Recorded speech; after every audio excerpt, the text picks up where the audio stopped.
day that I was born, right? You have to imagine that I'm the youngest son, and on my father's side, me and my older brother are the only two kids. So my aunt, my uncle, my grandparents, of course, mother and father are there. Everybody is there and so excited, right? Baby boy Blake is being born, right? And of course, my birth happens and the doctors rush me right out the room. And they have to come back and have that conversation with my mother and my father. Mr. and Mrs. Leeper, you know, I'm sorry, but Blake was born missing both of his legs. You know, Mr. Leeper, I know you love sports and you have a healthy older son, but the chances of Blake even walking, running, are very limited. And when my parents tell me this story, right, because such a joyous day, right, such a happy day, and just like that, it's taken away. I ask him, what'd you do? I asked my dad, who'd you hit, right? Like, I know you, like, who'd you hit?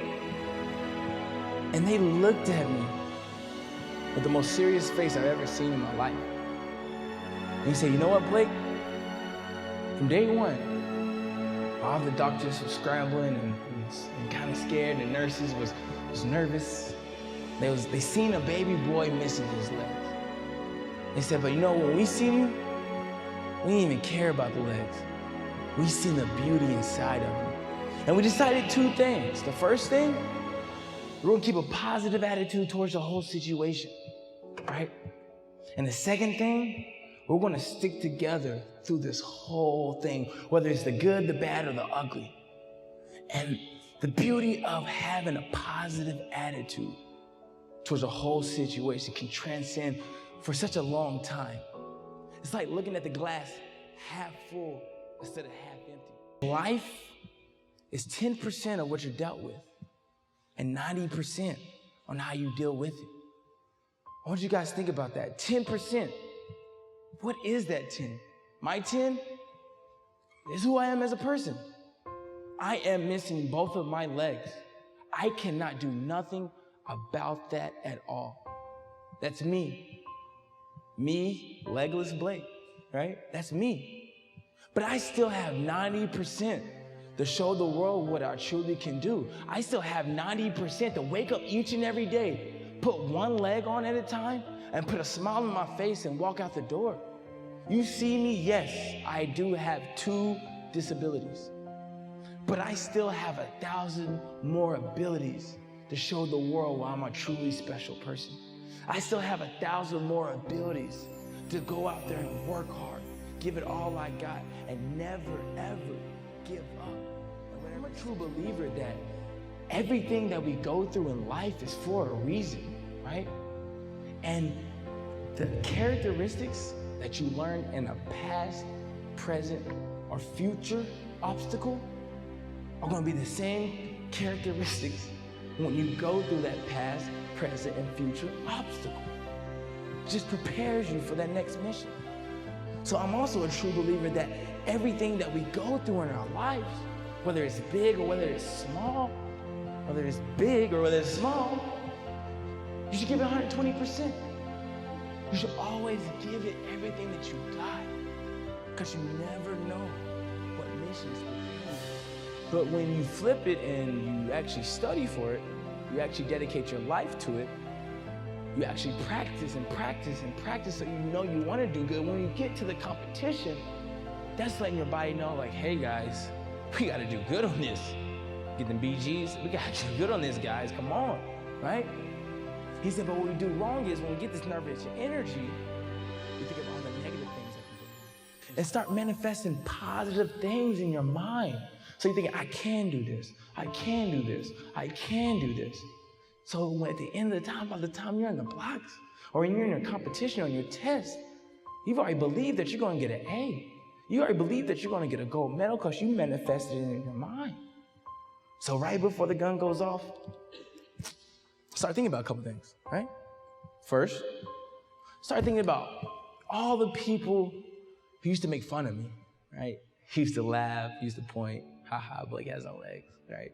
All the times that I got cut from the basketball team, baseball team, just because they would never give me a chance. All the times that kids, do we have to pick Blake, right? All the times that I never understood why I was the only one missing legs, right? All those hardship times. Then I started thinking about all the people who believed in me way before I believed in myself. I started thinking about my mother, my father, every person in my life that told me to get back up and keep pushing, and this is only the beginning. I started thinking about all those people that were so important in my life. Then, the last thing, I feel like it's one of the most important things. I started thinking about everything that I did up to this moment, right? I started thinking about all the extra lifts, all those extra sessions. I thought about all the graduations, funerals, weddings, everything that I missed dedicating my life to this moment. Then it dawned on me, it hit, clicked for me. I want this. I need this. I deserve this.